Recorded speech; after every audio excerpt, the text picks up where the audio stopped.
Sure. Last week we met with a worship guy who is a part of Liberty Collective, if you guys have heard of him. That's where Jordan Freeze is at right now. It's the group that he's a part of. And that was awesome getting to talk to both Caleb Kroom is his name, and Jordan Freeze, and working out some logistics and kind of pitching the idea, pitching the vision of Encounter, and just talking to Caleb and getting to know him a little bit more. And we're going to be doing that in the next few weeks. But he's got some stuff on YouTube that we can send you, because I know personally I love hearing something of, whether it's a worship guy or speaker, like in a preview before the actual event. So if that's something that you love, we can share that with you so you can hear what he's got. But from what I've seen, God's got a great heart, and he's also talented. So looking forward to working, partnering with him. Something else that we've been working on is registration stuff. So one, that all the forms, that's live, and you got those graphics you can put on slides. You can also print paper forms. But we also have a small group leader registration form that's separate. So we're going to have our small group leaders register to go to that. One change this year that we're making is small group leaders are being asked to pay. Now it's not going to be the same amount that kids pay to go. It's going to be significantly subsidized, but this is coming up from the top. This is not something we're trying to do to put stress or burden on our small group leaders. I don't even think what they're going to be asked to pay is going to be that much. So for this year, it's going to be $30 that they're going to be asked to pay to go. That's going to help out with the budget stuff and helping on the camp side of things. I think this first year of owning a camp showed us kind of some things that we didn't know, and we're going to learn from that. We're going to learn from that. We're going to make adjustments as we go, and you're going to see some other adjustments probably for other camps. But for Encounter, it's going to be $30. There's a separate link. It's Encounter or bit.ly or bit. It's a bit.ly link, Encounter 2019 SGL, small group leader. They can go in. What's cool about that too, for your small group leaders, if they can't be there the entire weekend, there's a section there that tells us their availability, so we can see all that online. And we're going all online for everything, so that's going to be good, so we can everybody can track, okay, this is how many adults we're going to have, this is how many students we're going to have, this is how many people paid, this is how many people have not paid. On the financial side of things here in the multi-site office, they're going to be tracking scholarships and matching that with the campuses and kids who've paid, just to keep us more accountable. And we're probably going to get some notification at the end of Encounter sometime if something doesn't match up. So with that said, we're going to be very diligent in entering that kind of stuff, so that way we can all track that appropriately and make sure we don't owe the camp a whole bunch of money because we dropped the ball in some area. Does everybody know where to go to on the worldwide internet to get to the link to register? It's on the graphic, the main graphic. The link is right now. Okay, I don't know. Adam's kind of new in this world, so I don't want to assume anything. Are we signing up and are we paying? Like, do we sign up on the form ourselves? I would say we should sign up, but don't pay. Okay. Right. You could put, I'm trying to edit Andres, and it might be nice for us to go and just make it to where you paid, to mark it as you paid cash, so the numbers themselves line up, just because we're staff. Gotcha. Yeah, that makes sense. So it doesn't look like we go in, there's a $1,000 deficit because A whole bunch of staff. staff hasn't paid, but that's not an expectation. Right. Okay. But that way it lets us know, that way we know if you sign up on the form, we know exactly what our number is going to be plus worship tech. Yeah. That makes sense. So we need to probably just put discount code that says staff. Yeah. Yeah. Let me just, I don't know how to do the discount code thing. I'll work on it. Okay. But yeah, That's what I got. Josh could probably fill you. How much is it for students? 145. Okay. You know, it's a small price increase of $10, which is also a response from top down, just looking at finances of camp. Starting 2019, we will have to charge a little bit more for each of our camps, just so we can make ends meet on the backside of camp. So that's where you're looking at it, and as you see things, we will have a dramatically smaller budget for Encounter, just because of the way the kind of budgets work out. So our budget will be smaller, but we do have to charge a little bit more. So it's just kind of a heads up. I don't think any kid's gonna notice a $10 increase. If we went to 150, it would look much different, but 145, I think visually, it still kind of feels the same as 135. So just a heads up on that.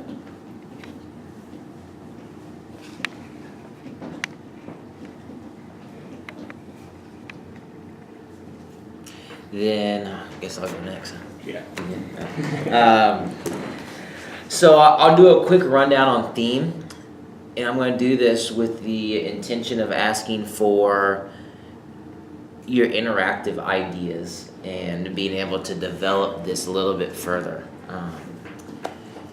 and kind of some creative side. And so I'm revisiting this, which was written last year, and I kind of it looks as if there are 5 very distinct interactive and illustration type things to the life of Elijah, and kind of broken down obviously all through 1 Kings. They don't have any secondary scriptures with this, just primary out of 1 Kings.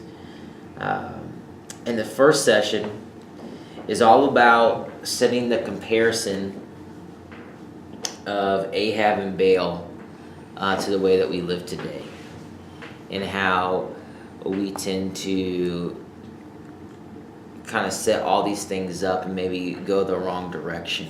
And then in that, the big parts in the life of Elijah is he commands the rain, he's fed by ravens, which is a very strange thing in the life of a man.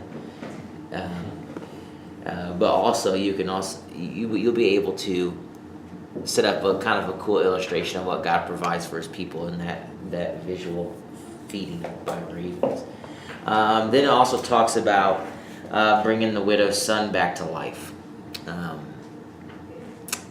When did you think about Jesus? Obviously, there's this correlation between Elijah and Jesus, which we can kind of carry through too if we want.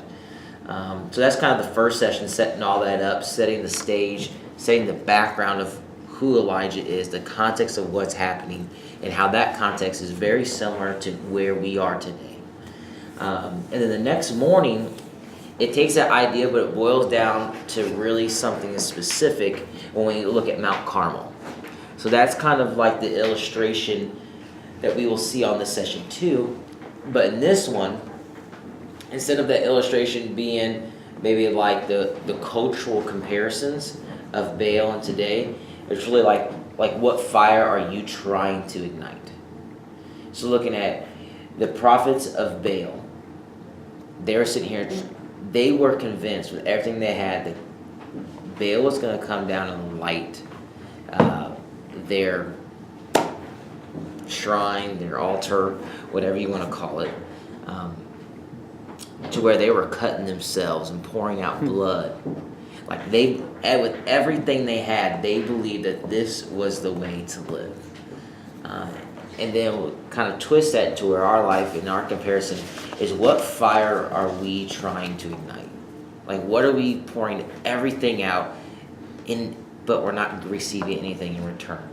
And when we talk in the life of us, this could be your pursuit of popularity. This could be your pursuit of friendship. This could be your pursuit of being recognized for outward appearance. I mean, this could be your pursuit of being the best athlete. So many things in this.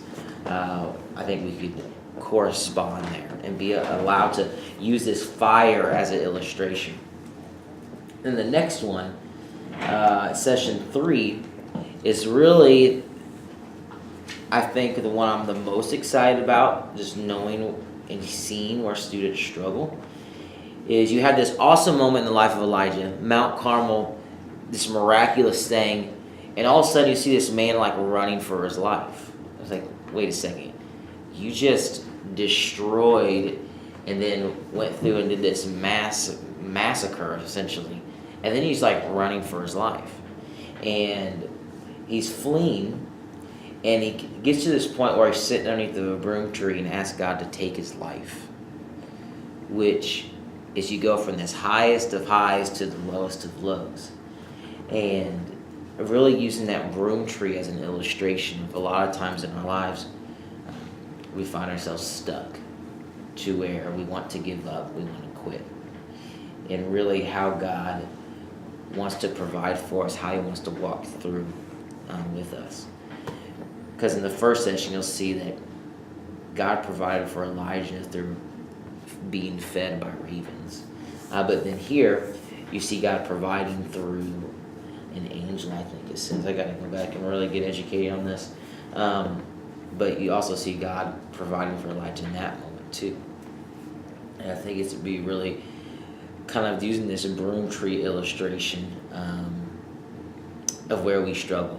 Maybe mentally, emotionally, with things that on the outside, all the physical things, like in the life of Elijah, physically everything looked incredible in his life.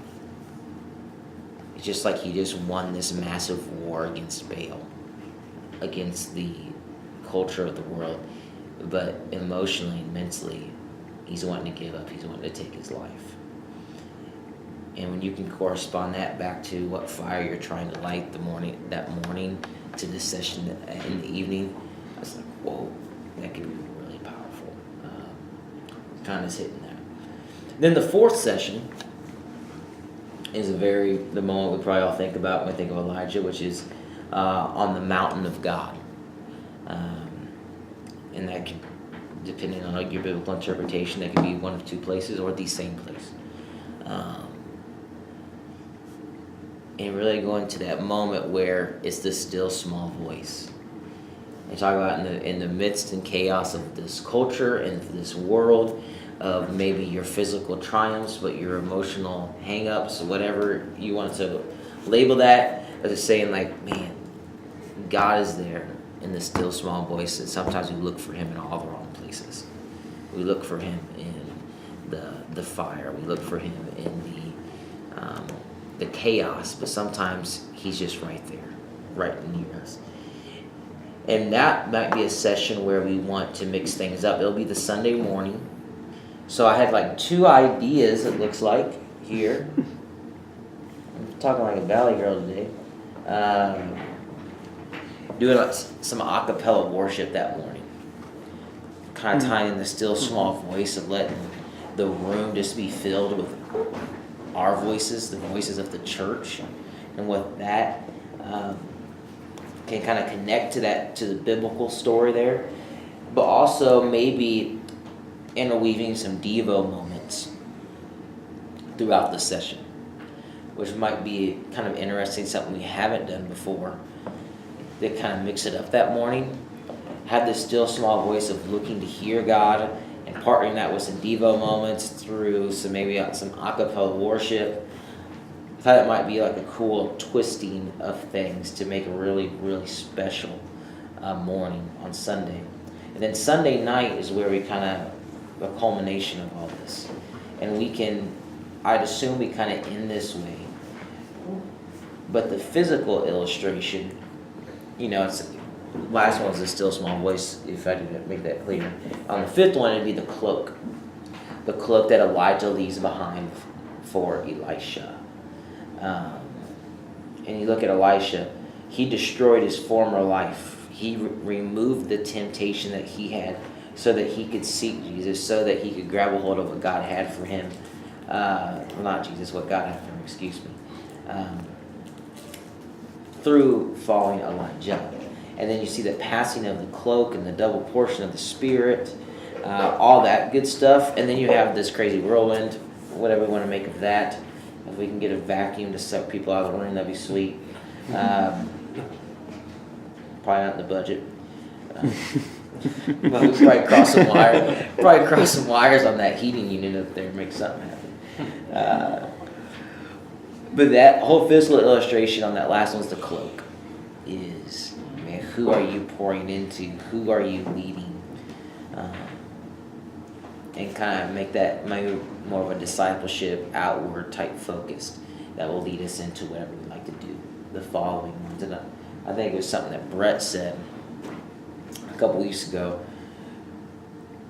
I'd love to sit there from the perspective of looking at all of our students as say, hey, we want to pass this on to you. We want to give you the double portion and let them be the ones that lead and plan the entire next rally event or our follow-up event to Encounter, and let students really take ownership, not coming in and saying, hey, I want you to go invite kids, but hey, this is yours.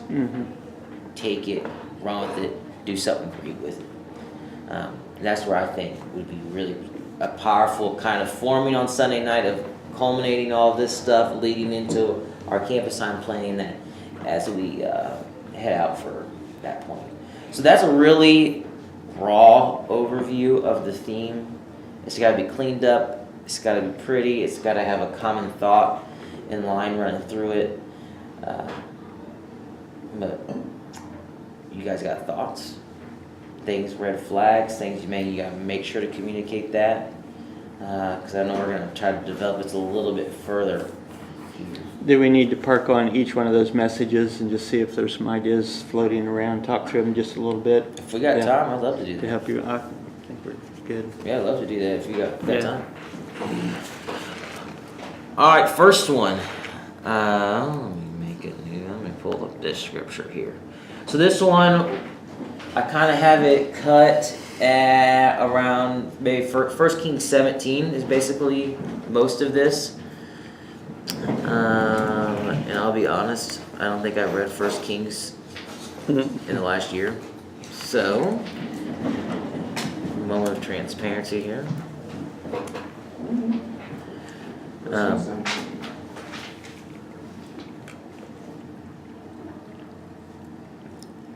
don't know how crazy we need to be on the first session in terms of creative elements or the things that we need to incorporate.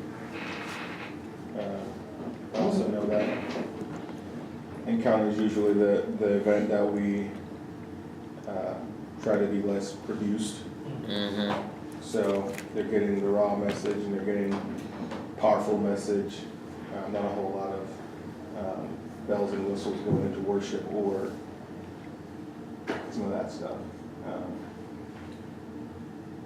You did a really good job last year setting the stage on night one. I mean, Clint did a great job of talking about it's a sacred space and just really doing it up that way.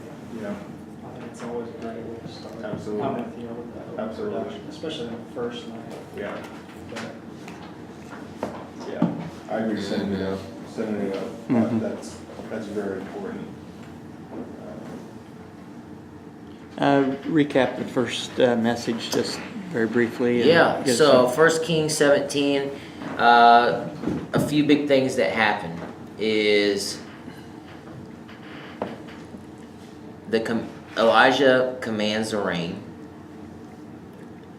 and then because there is no rain, Elijah is fed by ravens, which in 17:6 it says, the ravens brought him bread and meat in the morning and bread and meat in the evening, and he drank from the brook. And then it comes down and talks about how the brook dried up because obviously no rain. And then God directed him to go to, I am going to try to say that, and directed a widow to supply him with food. So you constantly see God providing for him throughout this this process. And we're also going to look at maybe the comparison of setting up the culture that Elijah is in. So it'd be a little bit outside of 1 Kings 17. It's talking about Ahab, talking about Baal, and what the world was like at that time. And really kind of hitting this cultural comparison of people seeking Baal, people searching and where we kind of find that. It's going to be I feel like we gotta be really careful there because it's a fine line of bleeding over into Mount Carmel in this concept of what fire are you trying to ignite. But if we can, we almost have to set the stage with that so we can hit it the next morning and not completely steal the thunder and say the same thing twice. So that's where it's kind of setting the stage. And I think you made a very good point, Jordan. That's something that was so powerful last year, setting the stage immediately, and how we kind of wrote that into the theme. That was kind of the driving point, man. This is the sacred place. This is your refuge.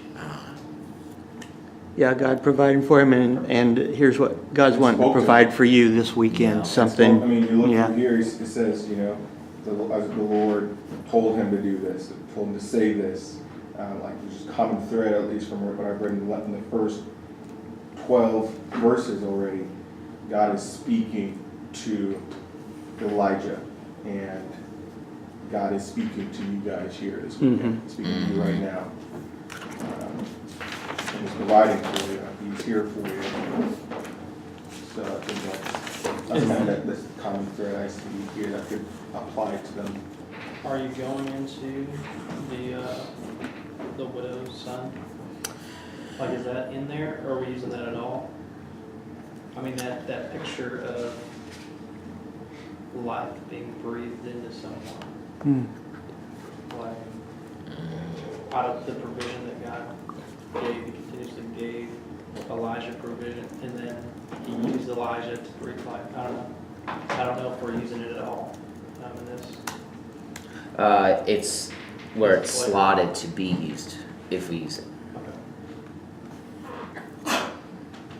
So I mean, there's the God speaking, but also Elijah listening and doing. I mean, and the real starting point too is we've got to introduce everyone to Elijah. Like we've got to set up Elijah. We've got to answer questions. Like if you're active reading, you got to answer the question. Like the second word says now Elijah. If you're active reading, who the heck's Elijah? You have to spend time setting that up. Who is Elijah? Where did he come from? How old is he? I mean, you just got to set him up. I would assume that would be the first thing we want to do, or at least in this. At some point, we need to set up Elijah.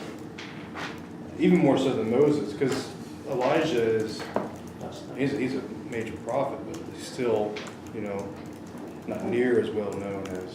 And even our students who would be a part of our campuses for a long time have no clue, probably, the vast majority of who the heck he is. Would you talk about him throughout would you introduce him as this guy's a big dude, and the fact that he's even brought back and saw Jesus, would you introduce all that right away, or just try Not to all of spread it. that through the night? Because I think that last part would be something huge. I think we kind of took away for maybe toward the end. But I would certainly set the stage of this. We're meeting Elijah. We're meeting him at this period in history. This is kind of what's happening here. He was chosen, sort of thing.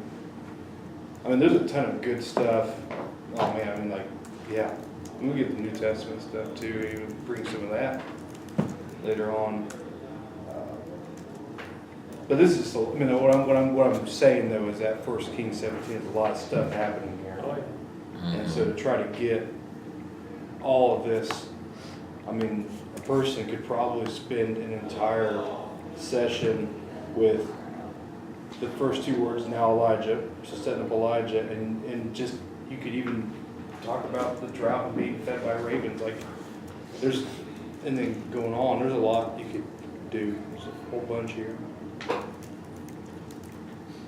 And I think I agree with you guys, I don't know if we need to be overly creative as long as we do a good job of setting the stage. Yeah, I think creative, is our teaching interactive moments. Sure. Right. Because Andre reminded us, and I guess developers may not know the background or motive of how we encounter different, and you won't either, is student camp is your conference feel, it's stage production, it's the lights, it's really clean transitions, this, and this. The production side is elevated, the energy side from stage and what's being brought from stage is elevated just because it's camp. It has a more conference feel. And to make camp feel very different from our winter retreat, it's in the same room, it's in the same building, same environment, same camp, all that stuff, is we actually set the stage completely different. So where everything is stage energy driven at a student camp, we try to make Encounter more of a round room, very intimate setting where when the countdown is done, there might be like a host.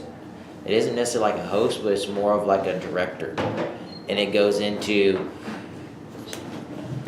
you have a countdown, you have powerful worship, and you have really deep, intimate teaching. That's what you do. There's no games from stage, there's no, now there'll be laughing from stage, but basically that's not, it's meat and potatoes. Yeah. That's what Encounter is. And what you drive into is those really, really powerful small groups. Really powerful small groups. I think of any event that we do, Encounter is the most effective and beneficial for our week-to-week ministries. I've seen that every year because I've seen every year since we've switched small group, campus small group focus. I've seen a huge change in my small groups following Encounter. And so that's where a lot of this stuff is going to be driven. Huge life-changing moments, areas where they can really spend time with Jesus. So there on the interactive is how do we get creative in maybe branding some messages, illustrating messages, and taking our concepts and making it tangible for a kid to grab a hold of. What's the one thing? Do you have like the one thing for each session? If you boiled it down to what you would say? Like the bottom line. Yes, the bottom line, the one thing. That's what I'll be doing once we vomit. Yeah, I think that'd be, I'm sitting here, I was like, I'm also thinking, you can't mention the widow without mentioning her son. Like, that's the beautiful part of the story. I was thinking about that too, Jordan, is that's the bit of a climax there, but, yeah, I mean, do you have any idea? Like, I'm just saying, like, I'm not probably good at coming up with the one thing, but someone's like, here's what the one thing is. Like, oh, okay, I see that.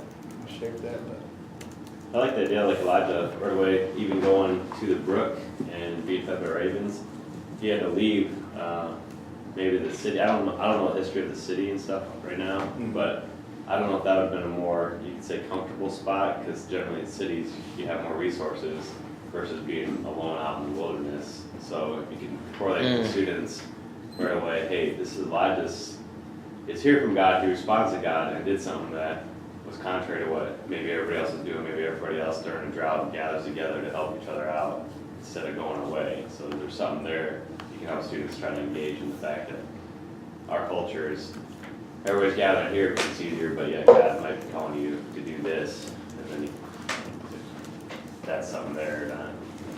I'm not sure if I'm taking liberties and assuming things, but I mean, even what it says leave here, turn eastward and hide in the Kerith ravine, east of the Jordan. And so it's almost like this this visual concept of him leaving where he was and hiding, which we'll find later he does in reverse. And almost this concept of, man, let's be honest, you feel like you're hiding from the world when you're in Rushville. Like, you feel like you're there, you're hiding from everything where God can provide. So I think Scripture says exactly what you're saying, Monty. I think that's really good. What do we think is the reason he's hiding? Is it because of Ahab being frustrated about the drought?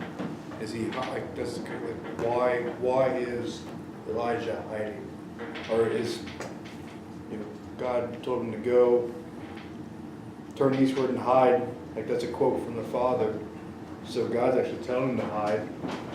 So what is it he's hiding from? I mean, I'd say it's from Ahab. If you read earlier before that, it says that Ahab did more evil in that of the Lord than any of those before him. So being the guy, you might want to kill the messenger when Elijah told him that.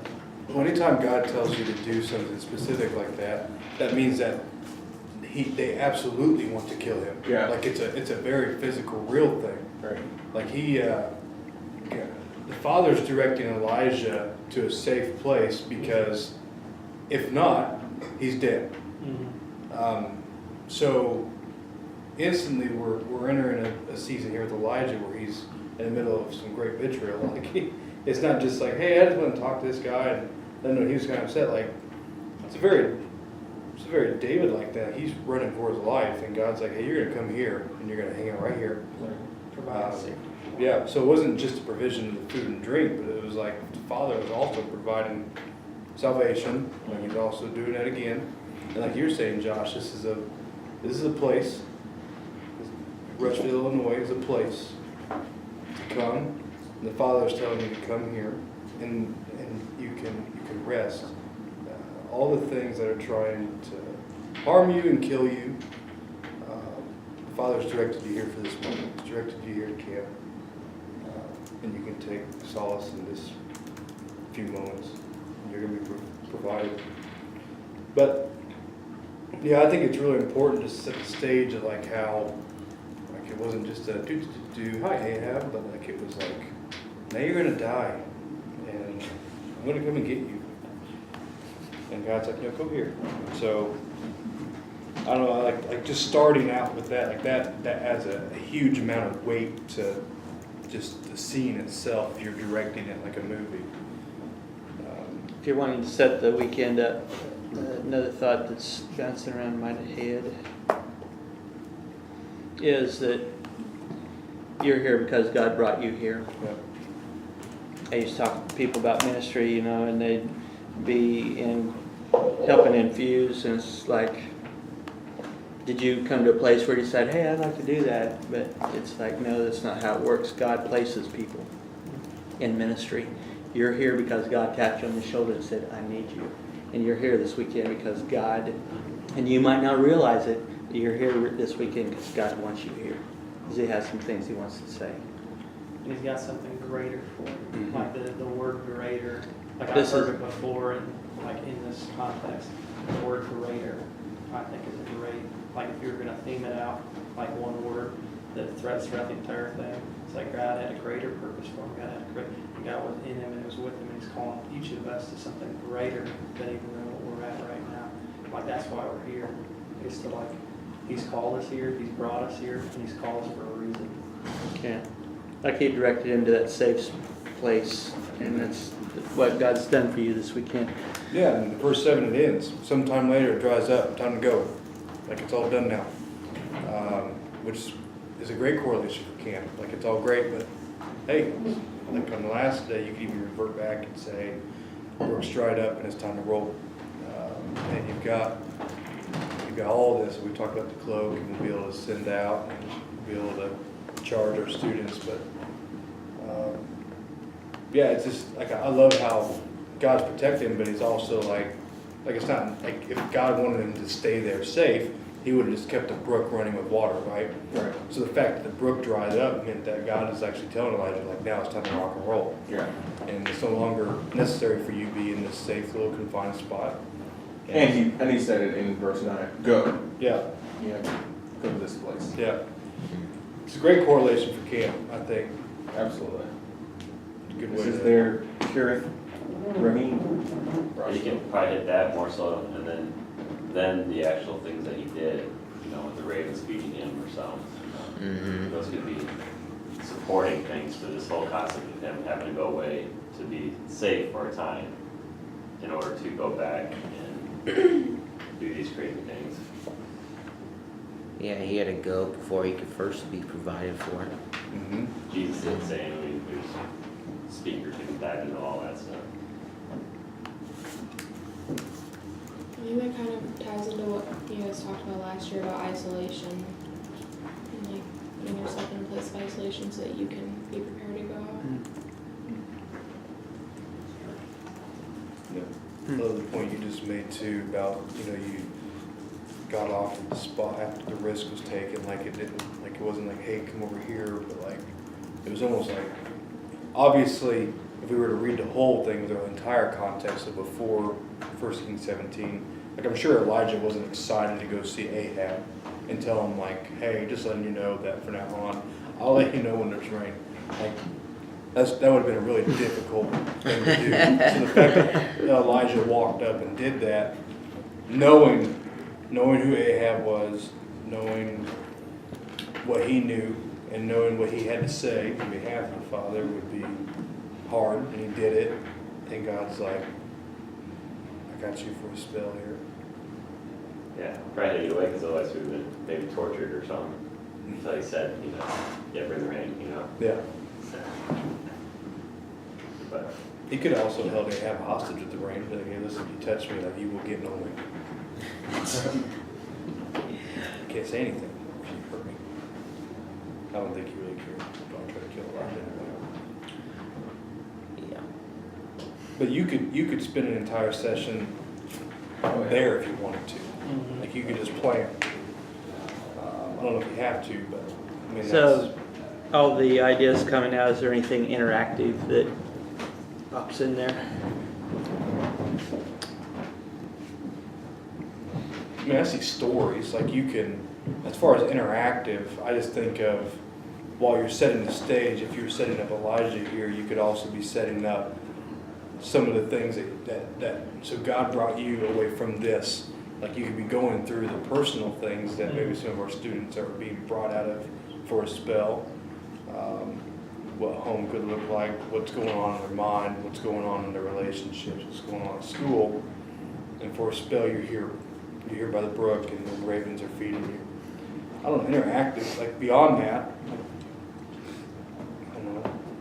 I felt like what Clint did last year would have probably worked better here when he asked like all the seniors to move, get up, and come right here. This is gonna be your spot. It's where you're Yeah, I like this that. weekend. I like that. That would have tied in. I don't know if we want to do it again. I was thinking, man, I wish if we hadn't done it last year, we could definitely do it because it would tie. I think it'd be cool to do it every year, because the juniors and sophomores have seen it, and it's like, Yeah, it was It's a my totally time. different experience for my seniors last year. I've never watched a 48 student fight to sit in the front row. And it was like, look at them. There's drama last session Yeah. because they couldn't all fit, whatever. Well, I like also setting the stage with that, like it's also an expectation for the time we're here by the brook, is that, we started off with the seniors coming forward, and, you even got a chance here, I like that, doing it at the very the first. interactive part, we can't get ravens, but we can get pigeons, turn about 100 of them in the auditorium for the weekend. They're not feeding you food, it's actually poop, so you want to actually close your Eat mouth. up. You don't want to eat that. Yeah, just a thought. That's right. No, I think that's, I think that's the interactive right there. I wouldn't do much more than that, that'd be. you set the stage, Yeah. you set expectation, and I would throw out one other idea, which might be too far, might be diluting it too much. But it's kind of what Jordan said, talking about the widow's son. You get this whole setup of coming to see where God provides, and you can set about this culture where it felt like Elijah's life was at stake, which may be why he was hiding. But then it comes down and you see this whole interaction of Elijah and the widow's son. And he cries out, said, Lord my God, let this boy's life return to him. And then comes down and says, look, your son is alive.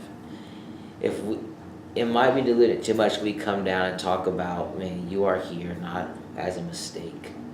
But a lot of you here feel like you are here because you are dying. You're here because spiritually you are dead. And our goal is for you to leave this weekend where you can go home and say, look, I'm alive. Might be a tie-in there where we can basically capture this whole chapter. I feel like it might dilute it a little bit, depending on who's presenting and speaking. Well, what are your initial thoughts hearing the connection? I think you could do, I mean, I think you could close with it, like, that would be a phenomenal way to, you set up the chapter and then say, hey, also, because you can get to the widow and not mention it, and you could do all these other things. And then, as you're closing, maybe if, I just envision if we had music or the band was playing Mhm. anything, and you said, hey, about the widow, and like, you just go on, and you can kind of even say that, hey, we're here, you know, new life, I love that. I think that'd be an easy way to tie it up. Like, can you weave it, so like you do that opening, you do a song or two, can you do it there? Can you do it different than we've ever done it before? Like a It's second almost like a session? mini session, but it's not, because the band's still out there. We just got done doing worship songs that apply, we're responding to this, and then like, this is like the nugget that we're leaving you with. Yeah. Like right before. I don't know. That's like, cool. I don't know if that works. Like we gotta look at it and actually play it out. Yeah, we- But like, could we do that? Something that we haven't done exactly before, where it's creative. It's still giving justice to the beginning part, but it's also saying, hey, like, this is the future. Yep. This is the rest of this week. These are the other 3 days. That's what he wants for you. You could do a song and come back in, get sick with it for about 5 minutes or something. That'd be cool. Yeah, so, like using like those stories that you might concentrate on more so as the supporting evidence, and then like you're trying to backfill all these like little things that don't get highlighted. Like you just mention it, but yeah. Come in and mention that at the end. I think that's sweet. You know, you're not teaching on it anymore. You're just saying, hey, you know, Elijah's brought here, like you just said, to restore life. That's why you guys are here. I like it a lot. And we've done a 2-part sermon before. Last year we did it, talking about the Red Sea, where we kind of hit different groups of kids. Where this might be the same thing, or you're talking collectively to everybody about the Kerith Ravine, about God providing for Elijah and what he wants to provide for you this weekend. Because there are some of the students in the room that are spiritually thriving Sure. and seeking Jesus. So there's almost like the second part is like, hey, some of you in this room, because you're spiritually dying. I kind of make that connection there in the second part. Might be something we can throw in if it aligns. Might probably have to develop a little bit more. But that could be that 2-part where you kind of hit collectively, but then you kind of hit more of a targeted group right off the bat. You're not waiting for the, you say, hey, here's what it is. This is what Jesus provided for you.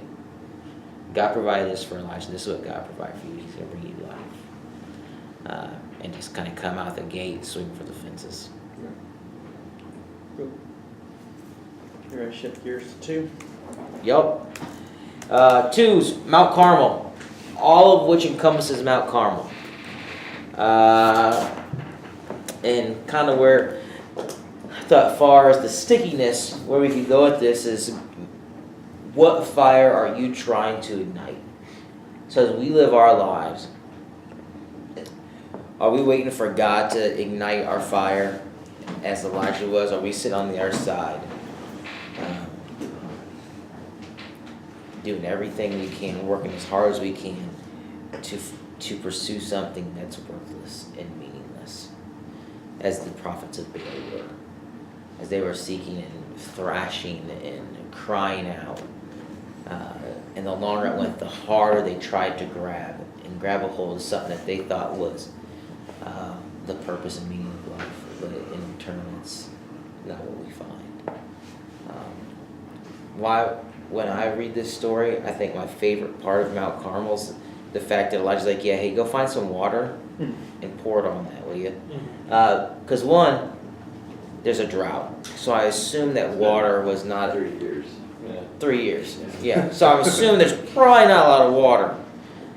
So he's taking something so valuable, and it's just like taking something valuable and probably difficult to find, and just throwing it on this altar that's supposed to catch fire. Yeah. And then Like visually, that's like, I think it's more like Elijah, like putting salt in the wound, or more like a little slap in the face. But where that brings him, it's like, but I think, yeah, the interactive thing is, what fire are you trying to ignite in your life? Because even as a pastor, I think a lot of times I try to do the work to get God's job done rather than letting God get his job done. Sometimes I'm like trying to work for God as if I was a prophet of Baal and trying to do it on my own terms, do it on my own power, my own strength. But you see in Elijah, it's like, no. God's the one that's going to ignite fire, even if I'm throwing water on it. Yeah, I like just the fact, like, doesn't matter what circumstance, like, God's actually the one that's, like, lighting it. Like, God's the one that's, like, doing it, like, there's nothing that can stand in the way. Like, on the second full, but, like, the first half is just, I envision this, like, big, like, pitcher and, like, just pouring, and, like, no matter how much you're pouring, it's never filling anything. Like, no matter how much, like, you're pushing out, like, from your life that you're trying to, like, do all these things in, like, your name, or all these things, like, to get what you think you want, like, you still finish empty every single time. Like, and that's just what I see, like, prophets of Baal, like, they're just gashing themselves. They're, like, they're convinced that this is the way, like, they're doing everything in their power, and yet it's producing nothing. And they've given everything, they have nothing left to give. It's like, are we there yet? Like, are we at rock bottom yet? Are we willing to admit that our way, it just doesn't work? Like, God ignites it, it'll go up. It doesn't matter what's surrounding us. But like, we're trying to do it on our own, we'll always come back. I'd also love to probably see an extended back-end worship on this side.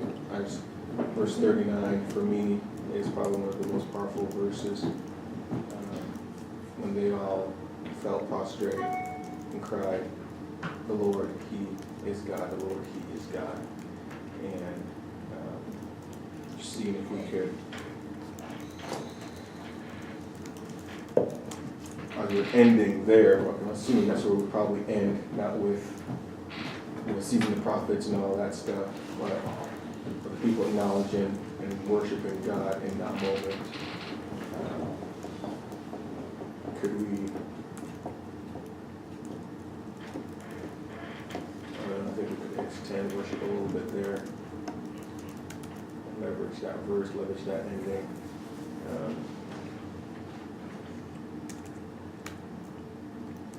Again, it goes back to what you were saying, Josh, where it's not you doing the work of the Lord, but you letting God do his work and you praising him through that.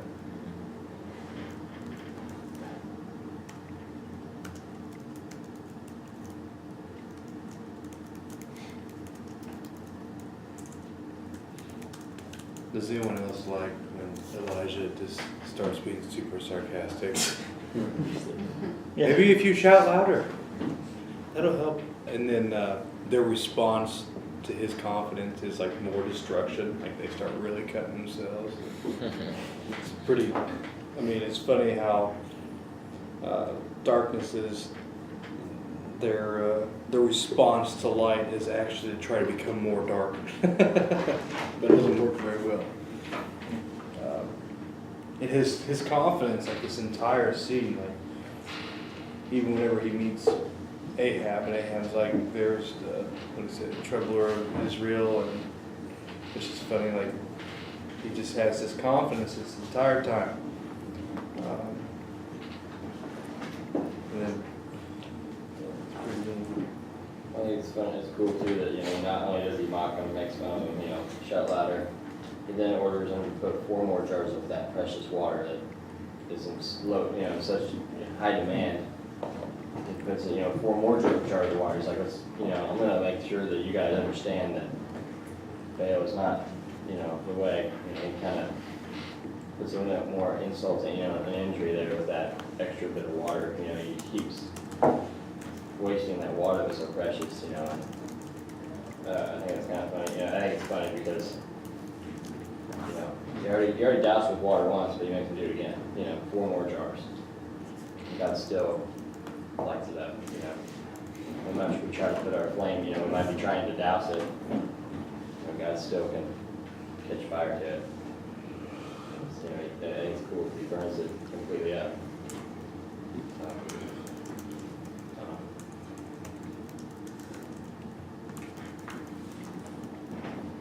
I just think about playing a video game with my son. Like I played Madden football with my son. I'm like, yeah, pick whatever team you want.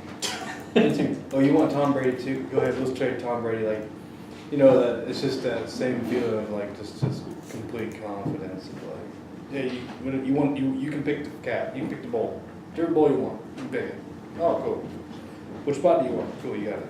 I mean, it's the same thing. Just toying with it.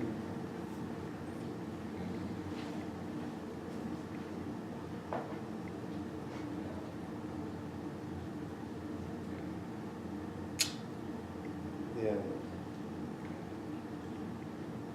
I like that. Which fire? That's good.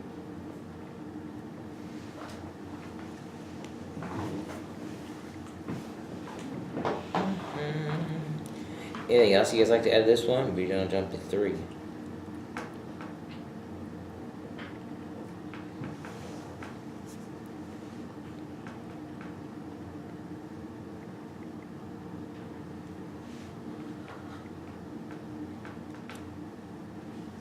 Alright.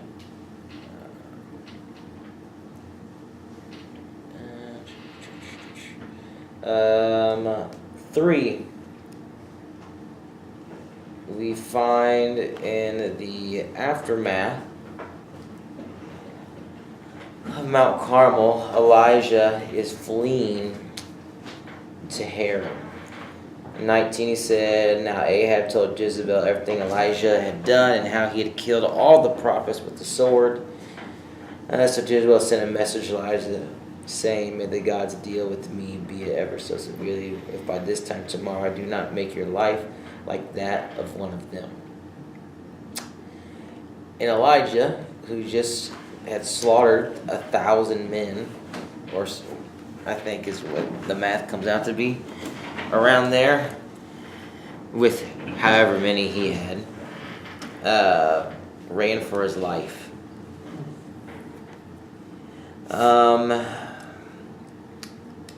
It says, while he himself went a day's journey into the wilderness, he came to a broom bush, sat under it, and prayed that he might die. He said, "I've had enough, Lord. Take my life." It said, then he lay down under the bush and fell asleep. And that's where I really wanted to kind of hang here. And bring it in when he was in Mount Carmel watching God do miraculous things, he uttered the phrase, "I'm the only one left." So he has started this thing feeling alone. And now he's running for his life, saying, "I've had enough. Take my life."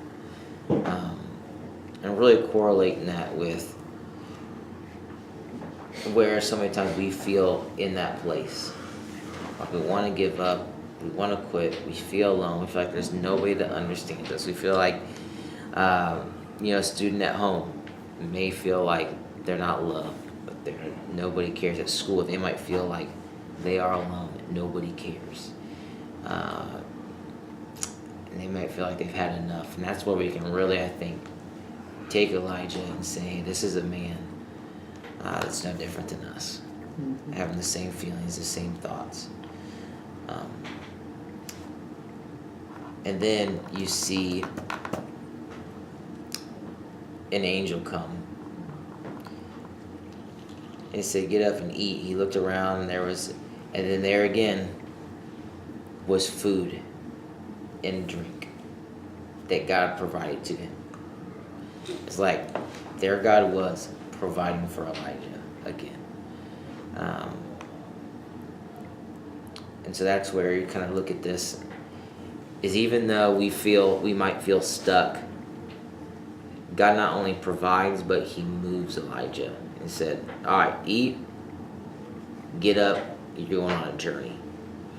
So it's almost like God doesn't leave you to be stuck in where you're at. He's going to provide for you where you are, underneath the broom bush, in your pain.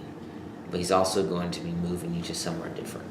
He's also going to be moving you out of that place, which I think would be a really, powerful message to send to the kids. It's kind of where I kind of see it, kind of that two thought of where you're struggling and then God providing for you in your struggle, but also moving you and giving you what you need to make the journey. Because what I love is if you read it in verse 6, God provides for Elijah in his pain.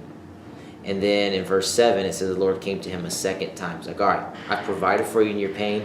Now here's what you need to get out of your pain. It wasn't, hey, eat and move initially. It was, hey, get up and eat. Let me take care of you in your pain, where you're struggling.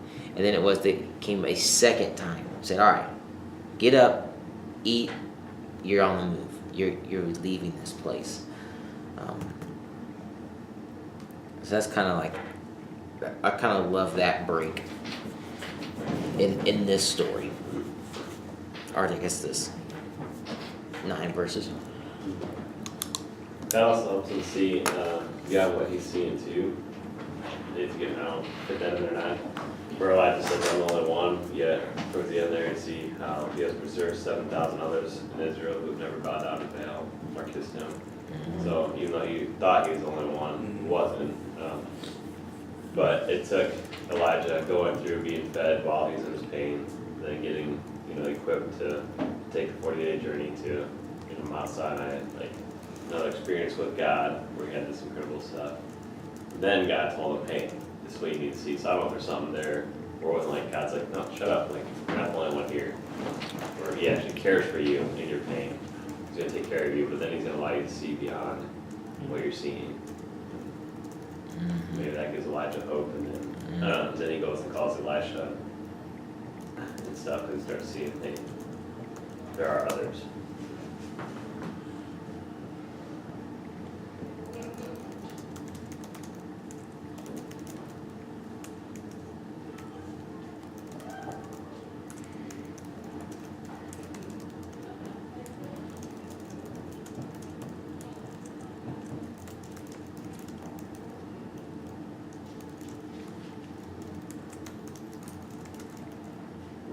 I think you also see the compassion of the Father, like it's, and you'll see it as the chapter and the next come along, like God's like actually saying, like obviously Elijah's dealt with a lot, and he's getting to the point where God's starting to set into place.